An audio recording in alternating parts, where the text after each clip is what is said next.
இயேசுவை நேசிப்பவர்கள் பைபிளை வாசிப்பார்கள். இந்த சேனலை பின்பற்றினால் ஓராண்டில் வேதாகமத்தை வாசித்து முடித்து விடலாம். ஃபாலோ பண்ணுங்க, சப்ஸ்கிரைப் பண்ணுங்க. ஏசாயா 25 அதிகாரம். கர்த்தாவே, நீரே என் தேவன், உம்மை உயர்த்தி உமது நாமத்தை துதிப்பேன். நீர் அதிசயமானவைகளைச் செய்தீர். உமது பூர்வ ஆலோசனைகள் சத்தியமும் உறுதியுமானவைகள். நீர் நகரத்தை மண்மேடும் அரணான பட்டணத்தை பாழுமாக்கினீர். அந்நியரின் ராஜதானியை ஊராயிராதபடிக்கும் என்றைக்கும் கட்டப்படாதபடிக்கும் செய்தீர். ஆகையால் பலத்த ஜனங்கள் உம்மை மகிமைப்படுத்துவார்கள். கொடூரமான ஜாதிகளின் நகரம் உமக்கு பயப்படும்.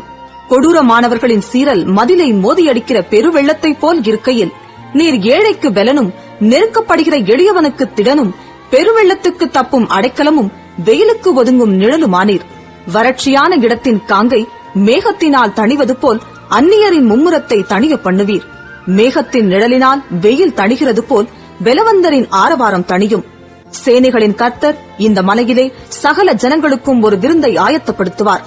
அது கொழுமையான பதார்த்தங்களும் பழமையான திராட்சரசமும் ஊனும் நிணமும் உள்ள பதார்த்தங்களும் தெளிந்த பழமையான திராட்சரசமும் நிறைந்த விருந்தாயிருக்கும். சகல ஜனங்கள் மேலும் உள்ள முக்காட்டையும் சகல ஜாதிகளையும் மூடியிருக்கிற மூடலையும் இந்த மலையிலே அகற்றிப் போடுவார். அவர் மரணத்தை ஜெயமாக விழுங்குவார்.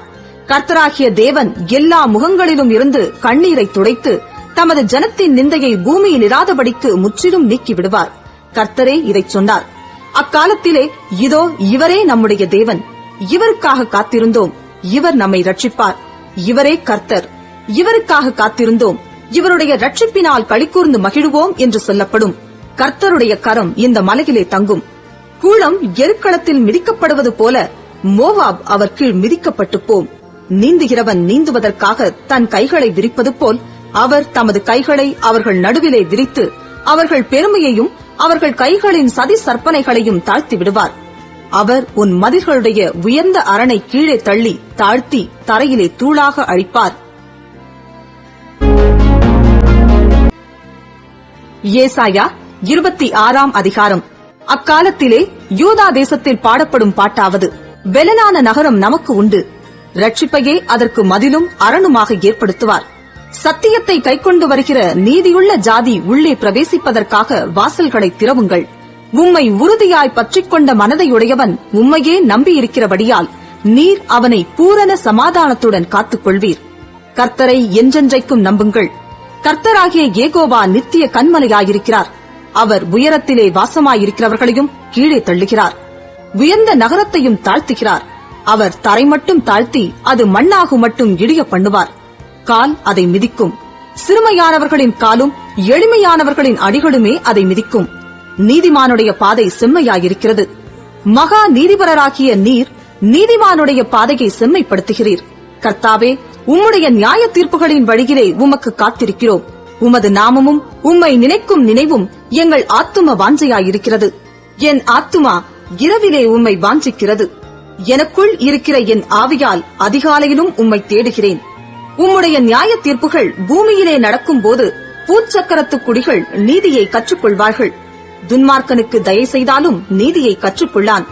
நீதியுள்ள தேசத்திலும் அவன் அநியாயம் செய்து கர்த்தருடைய மகத்துவத்தை கவனியாதே போகிறான். கர்த்தாவே, உமது கை ஓங்கி இருக்கிறது, அவர்கள் அதை காணாதிருக்கிறார்கள். ஆனாலும் உமது ஜனத்துக்காக நீர் கொண்ட வைராக்கியத்தை கண்டு வெட்கப்படுவார்கள். அக்கினி உம்முடைய சத்துருக்களை பட்சிக்கும். கர்த்தாவே, எங்களுக்கு சமாதானத்தை கட்டளையிடுவீர். எங்கள் கிரியைகளை எல்லாம் எங்களுக்காக நடத்தி வருகிறவர் நீரே. எங்கள் தேவனாகிய கர்த்தாவே, உம்மையல்லாமல் வேறே ஆண்டவன்மார் எங்களை ஆண்டார்கள். இனி உம்மை மாத்திரம் சார்ந்து உம்முடைய நாமத்தை பிரஸ்தாபப்படுத்துவோம். அவர்கள் செத்தவர்கள் ஜீவிக்க மாட்டார்கள். மாண்ட ராட்சதர் திரும்ப எழுந்திரார்கள். நீர் அவர்களை விசாரித்து சங்கரித்து அவர்கள் பேரையும் அழிய பண்ணினீர். இந்த ஜாதியை பெருக பண்ணினீர். கர்த்தாவே, இந்த ஜாதியை பெருக பண்ணினீர். நீர் மகிமைப்பட்டீர்.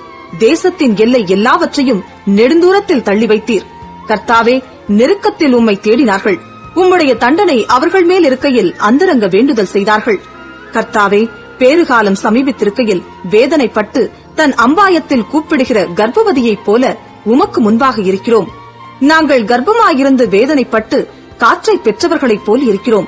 தேசத்தில் ஒரு ரட்சிப்பையும் செய்ய மாட்டாதிருக்கிறோம். பூச்சக்கரத்து குடிகள் விடுகிறதும் இல்லை. மரித்த உம்முடையவர்கள் பிரேதமான என்னுடையவர்களோட கூட எழுந்திருப்பார்கள். மண்ணிலே தங்கியிருக்கிறவர்களே, விழித்து கெம்பீரியுங்கள். உம்முடைய பனி பூண்டுகளின் மேல் பெய்யும் பனி போல் இருக்கும். மரித்தோரை பூமி புறப்பட பண்ணும். என் ஜனமே, நீ போய் உன் அறைகளுக்குள்ளே பிரவேசித்து உன் கதவுகளை பூட்டிக்கொண்டு சினம் கடந்து போக மட்டும் கொஞ்ச நேரம் ஒளித்துக்கொள். இதோ பூமியினுடைய குடிகளின் அக்கிரமத்தின் நிமித்தம் அவர்களை விசாரிக்கும்படி கர்த்தர் தம்முடைய ஸ்தானத்திலிருந்து புறப்பட்டு வருவார். பூமி தன் இரத்தப் பழிகளை வெளிப்படுத்தி தன்னிடத்தில் கொலை செய்யப்பட்டவர்களை இனி மூடாதிருக்கும். ஏசாயா 27 அதிகாரம். அக்காலத்திலே கர்த்தர் லிவியாதான் என்னும் நீண்ட பாம்பை, லிவியாதான் என்னும் கோணலான சர்ப்பத்தையே கடிதும் பெரிதும் பலத்ததுமான தமது பட்டயத்தால் தண்டிப்பார். சமுத்திரத்தில் இருக்கிற வலு சர்ப்பத்தை கொன்று போடுவார். அக்காலத்திலே நல்ல திராட்சரசத்தை தரும் திராட்சத் தோட்டம் உண்டாயிருக்கும். அதை குறித்து பாடுங்கள். கர்த்தராகிய நான் அதை காப்பாற்றி அடிக்கடி அதற்கு தண்ணீர் பாய்ச்சி ஒருவரும் அதை சேதப்படுத்தாதபடிக்கு அதை இரவும் பகலும் காத்துக்கொள்வேன். உக்கிரம் என்னிடத்தில் இல்லை. முட்செடியையும் நெரிஞ்சிலையும் எனக்கு விரோதமாய் யுத்தத்தில் கொண்டு வருகிறவன் யார்? நான் அவைகள் மேல் வந்து அவைகளை ஏகமாய் கொளுத்தி விடுவேன். இல்லாவிட்டால் அவன் என் பெலனை பற்றிக் கொண்டு என்னோடே ஒப்புரவாகட்டும். அவன் என்னோடே ஒப்புரவாவான். யாக்கோபு வேர் பற்றி இஸ்ரவேல் பூத்து காய்த்து உலகத்தை பல நாள் நிரப்பும் நாட்கள் வரும். அவர் அவனை அடித்தவர்களை அடித்தது போல இவனை அடிக்கிறாரோ? அவர்கள் கொல்லப்படும் கொலையாய் இவன் கொல்லப்படுகிறானோ? தேவரீர் ஜனத்தை துரத்தி விடுகையில் மட்டாய் அதனோட வழக்காடுகிறீர். கொண்டல் காற்றடிக்கிற நாளிலே அவர் தம்முடைய கடுங்காற்றினால் அதை விலக்கி விடுகிறார். ஆகையால் அதனால் யாக்கோபின் அக்கிரமம் நிக்கிரகம் பண்ணப்படும். தோப்பு விக்கிரகங்களும் சிலைகளும் இனி நிற்காதபடி அவர்கள் பலிப்பீடங்களின் கல்லுகளையெல்லாம் நொறுக்கப்பட்ட சுண்ணாம்பு கல்லுகளாக்கிவிடும் போது அவர்களுடைய பாவத்தை அவர் அகற்றுவார் என்பதை அதனால் உண்டாகும் பலன். அரணான நகரம் அவாந்தரையாகும். அந்த வாசஸ்தலம் தள்ளுண்டு வனாந்திரத்தைப் போல விட்டுவிடப்பட்டதாயிருக்கும். கன்றுக்குட்டிகள் அங்கே மேய்ந்து அங்கே படுத்துக்கொண்டு அதன் தழைகளை தின்னும். அதன் கொப்புகள் உலரும் போது ஒடிந்து போம். ஸ்திரீகள் வந்து அவைகளை கொளுத்து விடுவார்கள். அது உணர்வுள்ள ஜனமல்ல. ஆகையால் அதை உண்டாக்கினவர் அதற்கு இறங்காமலும் அதை உருவாக்கினவர் அதற்கு கிருபை செய்யாமலும் இருப்பார். அக்காலத்திலே கர்த்தர் ஆற்றங்கரையின் விளைவு தொடங்கி எகிப்தின் நதி மட்டும் போரடிப்பார். இஸ்ரவேல் புத்திரரே, நீங்கள் ஒவ்வொருவராய் சேர்க்கப்படுவீர்கள். அக்காலத்திலே பெரிய எக்காலம் ஊதப்படும். அப்பொழுது அசீரியா தேசத்திலே சிதறடிக்கப்பட்டவர்களும் எகிப்து தேசத்திலே துரத்திவிடப்பட்டவர்களும் வந்து எருசலேமில் உள்ள பரிசுத்த பர்வதத்திலே கர்த்தரை பணிந்து கொள்ளுவார்கள். ஏசாயா 28 அதிகாரம். எப்பிராயிமுடைய வெறியரின் பெருமையான கிரீடத்துக்கு ஐயோ!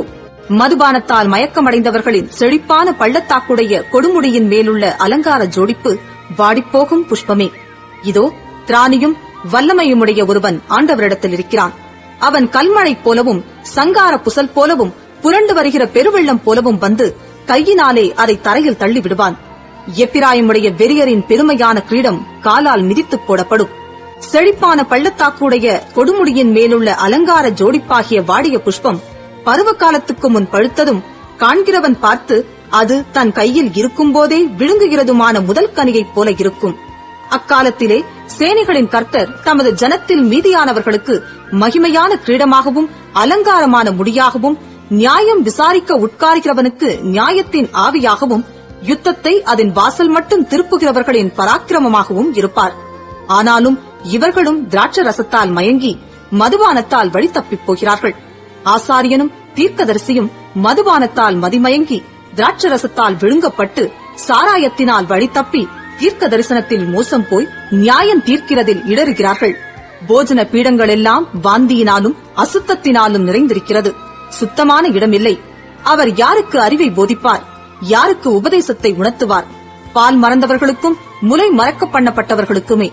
கற்பனையின் மேல் கற்பனையும் கற்பனையின் மேல் கற்பனையும் பிரமாணத்தின் மேல் பிரமாணமும் பிரமாணத்தின் மேல் பிரமாணமும் இங்கே கொஞ்சமும் அங்கே கொஞ்சமுமாம் என்கிறார்கள். பரியாச உதடுகளினாலும் அந்நிய பாஷையினாலும் இந்த ஜனத்தோடே பேசுவார். இதுவே நீங்கள் இளைத்தவனை இளைப்பார பண்ணத்தக்க இளைப்பாறுதல். இதுவே ஆறுதல் என்று அவர்களோடே அவர் சொன்னாலும் கேட்க மாட்டோம் என்கிறார்கள். ஆதலால் அவர்கள் போய் பின்னிட்டு விழுந்து நொறுங்கும்படிக்கும் சிக்குண்டு பிடிபடும்படிக்கும் கர்த்தருடைய வார்த்தை அவர்களுக்கு கற்பனையின் மேல் கற்பனையும், கற்பனையின் மேல் கற்பனையும், பிரமாணத்தின் மேல் பிரமாணமும், பிரமாணத்தின் மேல் பிரமாணமும், இங்கே கொஞ்சமும் அங்கே கொஞ்சமுமாக இருக்கும். ஆகையால் எருசலேமில் உள்ள இந்த ஜனத்தை ஆளுகிற நிந்தனைக்காரரே, கர்த்தருடைய வார்த்தையை கேளுங்கள். நீங்கள் மரணத்தோட உடன்படிக்கையும் பாதாளத்தோட ஒப்பந்தமும் பண்ணினோம். வாதை பெருவெள்ளமாய் புரண்டு வந்தாலும் எங்களை அணுகாது. நாங்கள் பொய்யை எங்களுக்கு அடைக்கலமாக்கி மாயையின் மறைவிலே வந்து அடைந்தோம் என்கிறீர்களே.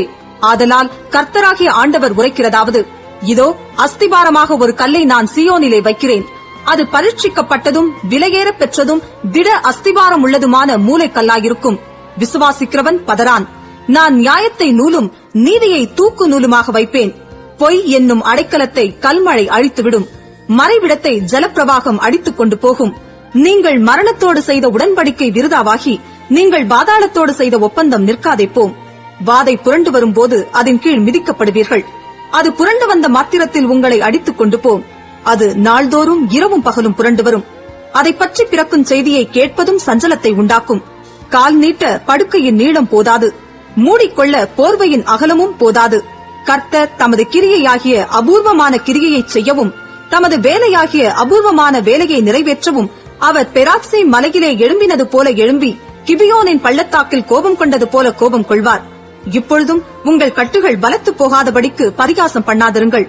தேசம் அனைத்தின் மேலும் நிர்ணயிக்கப்பட்ட சங்காரத்தின் செய்தியை சேனைகளின் கர்த்தராகிய ஆண்டவராலே கேள்விப்பட்டிருக்கிறேன். செவி கொடுத்து என் சத்தத்தை கேளுங்கள். நான் சொல்வதை கவனித்து கேளுங்கள். உழுகிறவன் விதைக்கிறதற்காக நாள்தோறும் உழுகிறதுண்டோ? தன் நிலத்தை கொத்தி நாள்தோறும் பரம் படிக்கிறதுண்டோ? அவன் அதை மேலாக நிரவின பின்பு அதற்கேற்ற இடத்தில் உளுந்தை தெளித்து சீரகத்தை தூவி முதல் தரமான கோதுமையையும் தெரிந்து கொண்ட வார்கோதுமையையும் கம்பையும் விதைக்கிறான் அல்லவோ? அவனுடைய தேவன் அவனை நன்றாய் போதித்து அவனை உணர்த்துகிறார். உளுந்து தூலத்தாலே போரடிக்கப்படுகிறதில்லை. சீரகத்தின் மேல் வண்டிலின் உருளை சுற்ற விடப்படுகிறதும் இல்லை. உளுந்து கோலினாலும் சீரகம் மிலாற்றினாலும் அடிக்கப்படும். அப்பத்துக்கு தானியம் இடிக்கப்படும். இடைவிடாமல் அவன் அதை போரடிக்கிறதில்லை.